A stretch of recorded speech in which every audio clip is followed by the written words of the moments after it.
I've always believed that people hide who they really are until they think nobody is watching. You can spend months around someone and still know absolutely nothing about what's going on inside their head. This happened a few years ago when my girlfriend Maya and I were desperate to get away from everything for a while. Work stress was destroying both of us, and every day felt exactly the same. Maya suggested renting a remote lodge near a frozen lake for a weekend, just so we could disconnect from the world. I loved the idea immediately, but money was tight and neither of us could really justify spending that much on a short trip. That's when Maya suggested inviting my longtime friend Eric and whoever he was dating at the time, so we could split the cost. Eric was always spontaneous and outgoing, while Maya and I were quieter, so we figured the mix would make the trip more fun. When I called him, he agreed instantly and sounded genuinely excited. We booked an old lakeside lodge surrounded by forest with a wood stove and huge windows facing the water. It looked peaceful in the photos, isolated enough to feel like another world. For weeks, we talked about cooking meals together, hiking through the snow and staying up late, playing games by the fire. Everything about the trip sounded perfect until 4 days before we were supposed to leave. Eric called and said he and his girlfriend had broken up after a massive fight. Maya and I felt awful because we knew Eric was hurt, but we also knew we couldn't afford the lodge without him. I offered to return his money, but he refused and insisted we still go together. The next evening, he called again and said he had already met someone new and wanted to bring her instead. Maya immediately hated the idea. Honestly, so did I. We didn't want to spend an entire weekend trapped in the woods with someone we didn't know, but Eric kept insisting she was great and promised there wouldn't be any drama. Eventually, he convinced us after offering to cover extra expenses. Looking back now, I wish we had canceled the trip completely. The drive to the lodge took almost 6 hours because of the snow. Eric introduced us to his new girlfriend, Natalie, before we left town. She was quiet, in a way that didn't feel shy but distant, like she barely cared about anything happening around her. Maya tried starting conversations during the drive, but Natalie mostly answered with 1 or 2 words before staring silently out the window again. By the time we arrived at the lodge, I realized I barely knew anything about her. The place itself was beautiful. In a strange, unsettling way, it sat completely alone near the edge of a frozen lake with thick forest surrounding it from every direction. There were no nearby houses, no lights, nothing except snow and trees. Inside the lodge, everything smelled like old wood and smoke. The first night actually felt normal. We unpacked, cooked dinner, and sat around the fire talking while snow hammered against the windows outside. Maya brought out a deck of cards and suggested we play games for a while. Natalie barely participated at first, but eventually she started laughing along with everyone else. For a few hours, I convinced myself we had judged her too quickly. Then something changed. During one of the card games, Maya joked that Eric was cheating because he kept winning. Everyone laughed except Natalie. Her expression changed instantly. She stared at Maya with this cold, angry look that felt completely disproportionate to the joke. At first, we thought she was teasing back, but then she started accusing Maya of humiliating Eric on purpose. Her voice kept getting louder until she was practically screaming about respect and loyalty over a harmless game. The whole thing was so sudden and bizarre that nobody knew how to react.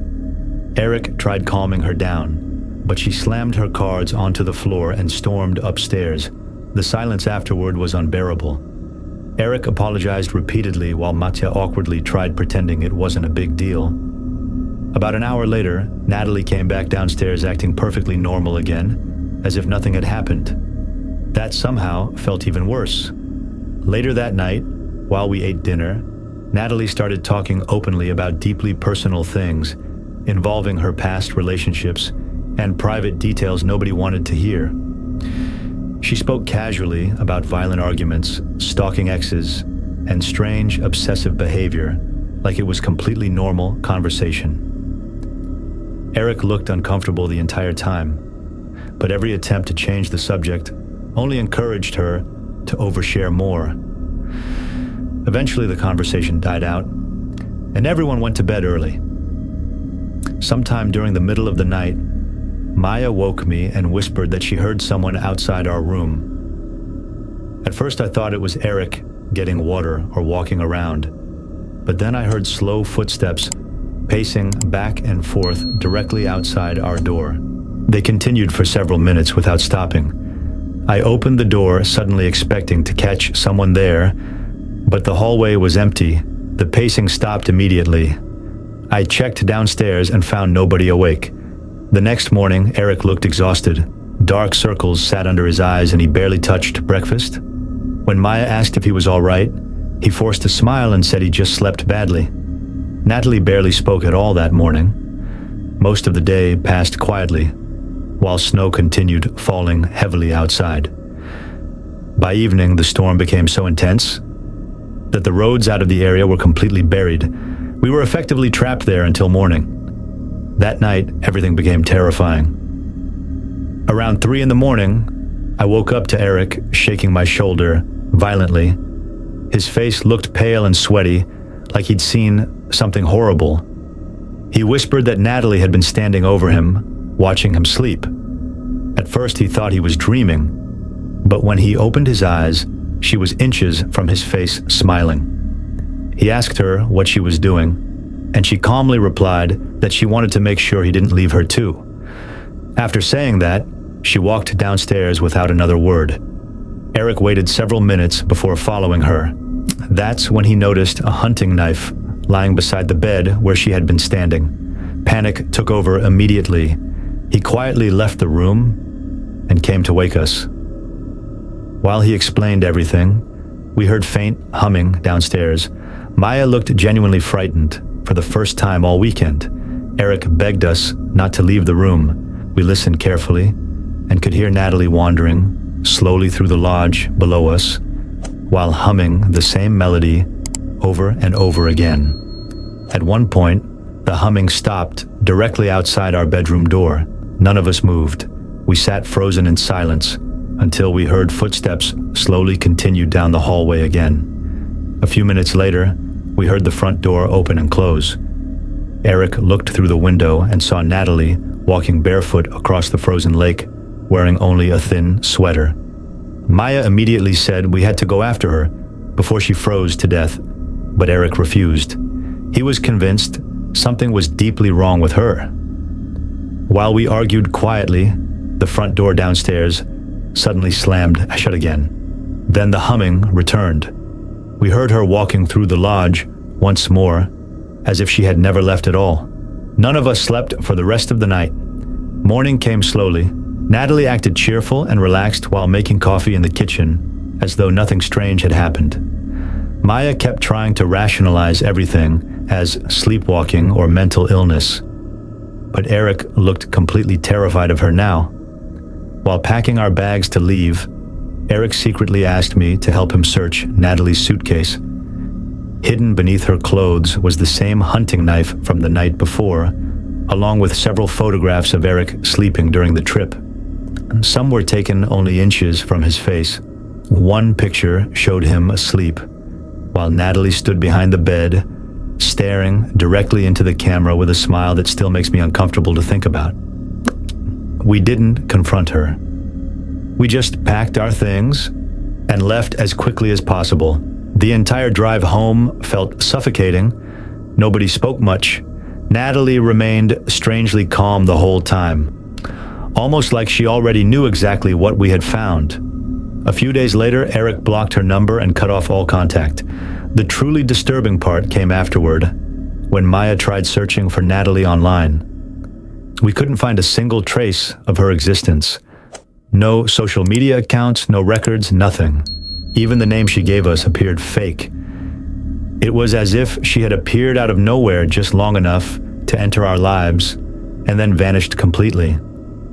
After that experience, I became obsessed with isolation. Being around people started exhausting me, and over time I found myself renting remote cabins alone just to escape society for a while.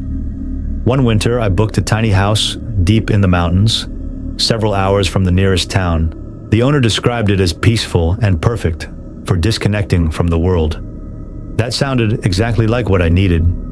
The cabin sat at the end of a narrow dirt road surrounded entirely by forest. When I arrived, everything seemed normal. I unpacked, cooked dinner, and spent the evening reading beside the fireplace. The next morning, I went hiking through the woods. About halfway through the trail, I began hearing footsteps somewhere behind me.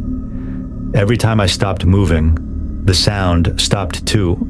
I kept turning around, expecting to see another hiker, but the forest was completely empty. Eventually, the feeling became unbearable, and I returned to the cabin early. That night, the paranoia stayed with me.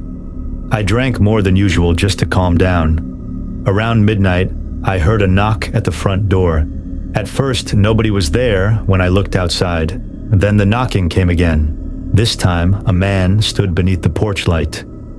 He wore a dark suit, completely unsuited for the freezing weather. His appearance felt deeply wrong, like seeing someone dressed for an office meeting, standing alone in the wilderness at midnight. I asked what he wanted. After an unnaturally long pause, he explained that he had become separated from his wife while driving through the mountains and needed help. His voice sounded completely flat, without emotion. I told him I would call emergency services, but he couldn't come inside. He stared at me silently for several seconds before calmly saying that something in the woods was following him and he needed somewhere safe to hide. The way he said it made my skin crawl. I refused again and stepped away to grab my phone. That's when the knocking became violent. The entire cabin shook from the pounding. I rushed back toward the door, yelling for him to leave, but suddenly the pounding stopped. When I looked through the window, his face was pressed inches from the glass. He smiled faintly and whispered my full name. I had never seen this man before in my life. I called the police immediately. By the time they arrived, he had disappeared. While walking me to the patrol car, the officer discovered all 4 tires on my vehicle had been slashed. I spent the rest of the night in a motel near town, unable to sleep at all. A year later, my uncle passed away and left me ownership of his old hunting cabin. I planned to clean it out and sell it quickly, but first I decided to spend one last weekend there for closure.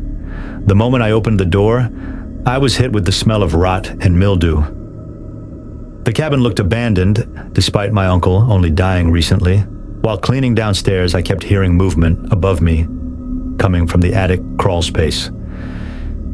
At first, I assumed raccoons or squirrels had gotten inside. Eventually, curiosity got the better of me, and I climbed up to investigate. The attic was filled with garbage, old food wrappers, empty cans, and stained blankets scattered everywhere. It looked less like storage and more like someone had been living there. Exhausted from cleaning, I decided to deal with it in the morning and went to sleep downstairs. Sometime during the night, I woke to the sound of movement directly overhead again. The attic ladder now hung open, despite me clearly remembering closing it earlier.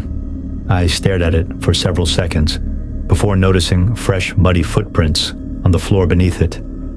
Every instinct in my body told me something was wrong. I slowly backed into the living room, where a weak lamp cast long shadows across the cabin. That's when I noticed a pile of blankets in the corner that definitely hadn't been there earlier. I froze as I realized the shape beneath the blankets looked human. The fabric rose and fell slowly with breathing.